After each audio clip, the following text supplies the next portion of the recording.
बोलो जयकारा बोल मेरे श्री गुरु महाराज की जय। श्री सतगुरुदेव भगवान की जय। गुरुमुखो, श्री गुरु साहिब जी फरमाते हैं कि हमने यह विचार किया कि जो इस तथ्य पर अमल करेगा वह निश्चय ही भवसागर से पार हो जाएगा। वह कौन सा तथ्य है? कथन करते हैं कि एक तो गुरुदर की निष्काम भावना से सेवा करो और दूसरा नाम का अभ्यास करो। तीसरा, मन के मिथ्या अहंकार का त्याग करो, क्योंकि अहंकार की हुई सारी कमाई को पल भर में नष्ट कर देता है। सेवा वही सफल है जो अहंकार रहित होकर की जाए। सत्ता बलवान को यह अहंकार हो गया कि हमारी सुरीली वाणी में किए गए कीर्तन के कारण ही यहाँ दरबार में संगत आया करती है। अभिमानवश वे गुरु साहिब जी से कहने लगे कि हम दरबार में हैं तो आप गुरु हैं, अगर हम चले जाएं तो आपको कोई पूछेगा भी नहीं। इस अहंकार ने उन्हें चोटी से गिराकर गड्ढे में डाल दिया। उनके शरीर पर ऐसा कोढ़ निकला कि सारे सेवक उनकी शक्ल देखने से भी कतराने लगे। इसलिए मान रहित होकर की गई सेवा ही मालिक के दरबार में परवान होती है। गुरुवाणी में वर्णन आया है, आपू गवाई सेवा करे ता बिछु पाए मानू, जिनी सेव्या तिनी पाया मानू। भाव दरगाह में समान तभी मिलेगा जब हृदय से अहम भाव का त्याग करेगा। जिसने भी आपा भाव को मिटाकर दीनता धारण करके सेवा की है, उन्होंने लोक परलोक में सम्मान पाया है। भगवान श्री कृष्ण जी ने भी श्रीमद् भगवद गीता के 4 अध्याय के 34वें श्लोक में ज्ञान प्राप्त करने के लिए 3 बातों का वर्णन किया है। वे क्या हैं? नम्रता, आज्ञा पालन और सेवा। सेवक अक्षर से ही सेवा बना है। सेवा ही सेवक का सच्चा भूषण है। जो श्रद्धा भाव से पूर्ण सद्गुरु की तन से सेवा करता है, उसका तन निरोगी हो जाता है। जो मन से सेवा करता है, उसके मन के समस्त रोगों का नाश हो जाता है। और जो धन से सेवा करता है, उसके धन में आश्रित वृद्धि हो जाती है। सद्गुरु की यह प्रभुताई है कि जो उनके लिए एक कण भर भी भेंट करता है, वे उसका कई सहस्त्रों गुणा करके उसे वापस लौटा देते हैं। द्रौपदी की ही मिसाल ले लो। द्रौपदी ने अपनी साड़ी का एक टुकड़ा फाड़कर भगवान श्री कृष्ण जी की उंगली में बांधा था, तो भगवान ने उस छोटे से टुकड़े के बदले समय आने पर उसे सहस्त्रों साड़ियाँ प्रदान की थी। यह सब सत्पुरुषों की सेवा करने का प्रताप है। इसी प्रकार सुदामा को एक मुट्ठी भर चावल के बदले उसे अपार धन संपदा का मालिक बना दिया। श्री गुरु महिमा में भी वर्णन आया है, जो गुरु को भोजन करावे मनो त्रिलोक ही न्योत जिहावे। जो श्रद्धा से सद्गुरु को भोजन करवाता है, उसे त्रिलोकी को भोजन करवाने का फल मिलता है। क्योंकि सद्गुरु ब्रह्म रूप होते हैं, उनकी सेवा सारे ब्रह्मांड की सेवा होती है। द्रौपदी के पात्र से बचे हुए एक दाने को भगवान श्री कृष्ण जी ने मुख में डाला तो दुर्वासा ऋषि अपने शिष्यों सहित अपना पेट भरा हुआ जान नदी पार से ही वापस चले गए। श्री रामकृष्ण परमहंस जी एक बार कुछ सेवकों के साथ नाव में भ्रमण कर रहे थे।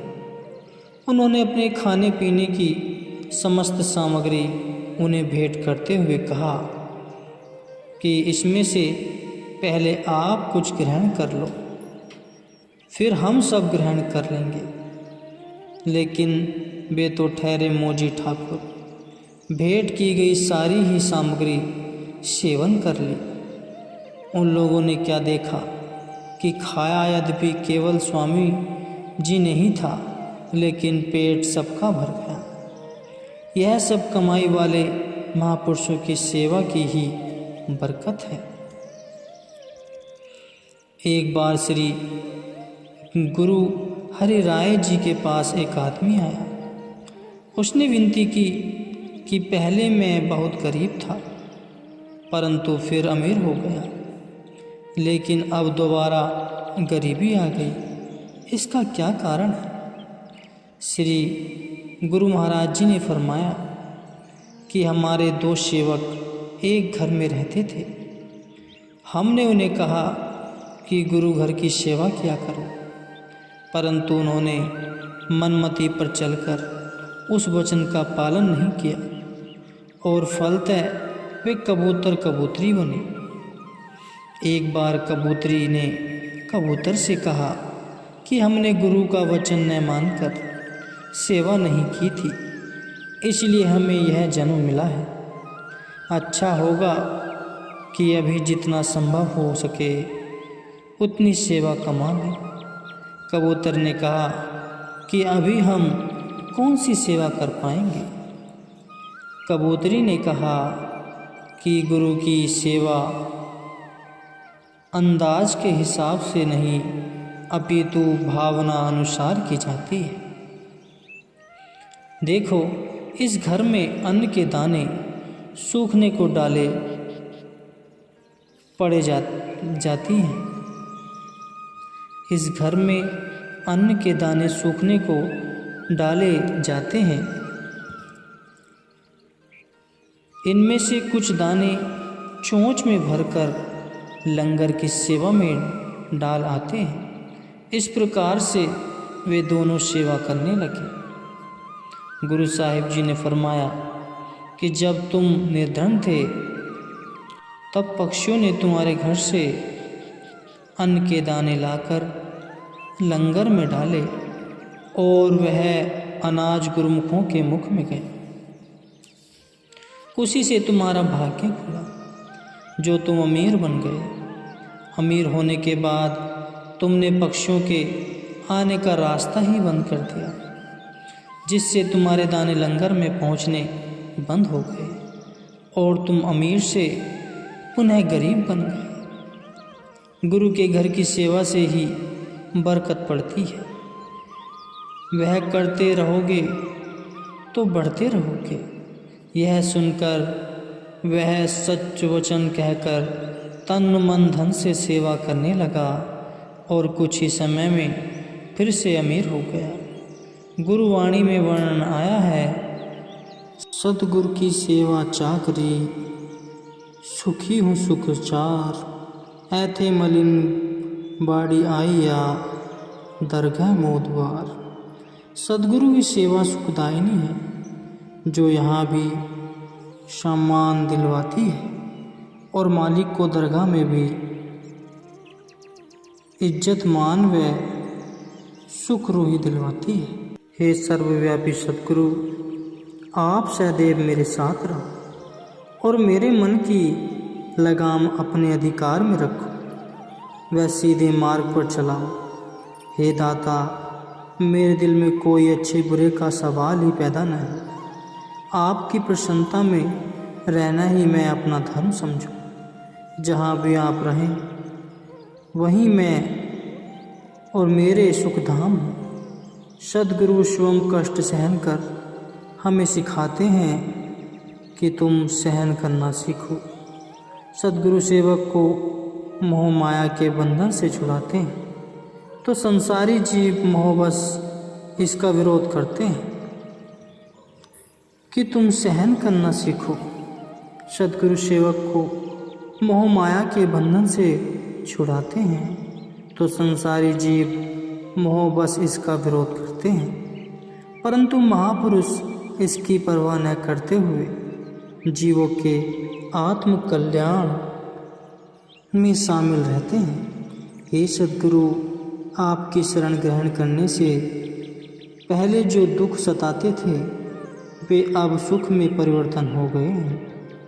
मनमति पर चलने से मनुष्य दुख भी बहुत सहन करता है और मुक्ति का मार्ग भी हाथ नहीं आता, किंतु सद्गुरु की आज्ञा में चलकर सहज ही मनुष्य का मार्ग प्राप्त कर लेता है एवं सच्चे आनंद को पा लेता है। जिसने सद्गुरु की शरण ग्रहण किए बिना आत्मिक यात्रा आरंभ कर दी, उसने अपनी यात्रा इतनी लंबी कर ली कि मंजिल तक पहुंचना असंभव हो जाएगा। यदि प्रभु के लिए थोड़ा सा दुख सहन करोगे तो उसके बदले में घना ही सुख मिलेगा। अपने हृदय की कमजोरी अर्थात बुरी भली सब सद्गुरु के आगे सत्य कह दो। यदि तुम बुरी संगत करोगे तो वर्षों की कमाई पल भर में विनष्ट हो जाएगी। मन पर विश्वास नहीं, पता नहीं किस समय वह भूल जाए। हे मालिक, एक क्षण के लिए भी मेरा हाथ न छोड़ना।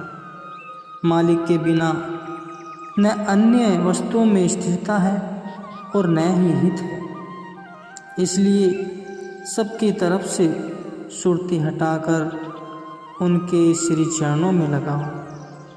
जिसने सद्गुरु शब्द का अमृत रस नहीं चखा है उसका मानुष जन्म ही निष्फल है। दुनिया कितने धोखे में जा रही है कि झूठ को सत्य समझ रही है और अपने आप को बुद्धिमान समझ रही है। यह झूठ सच की समझ कब आएगी? जब सद्गुरु से ज्ञान के चक्षु मिलेंगे। प्रत्येक को श्रेष्ठ से श्रेष्ठ वस्तु अच्छी लगती है। हे सेवक, तुम्हारे लिए सर्वश्रेष्ठ तो सद्गुरु हैं। यदि उन्हें अपना बना लिया तो सब कुछ प्राप्त हो जाएगा। दुख के समय जो सहारा मिलने में विलंब होता है उसका कारण यह है कि हम मालिक के बदले दूसरों का आश्रय खोजने लगते हैं। जितना शीघ्र मालिक की तरफ जाएंगे उतना ही कष्ट शीघ्र दूर होंगे। मालिक को जहाँ भी हृदय से स्मरण करो वहीं प्रकट हो जाते हैं और सेवक की मनोकामना पूर्ण करते हैं। यह उनका प्रण है।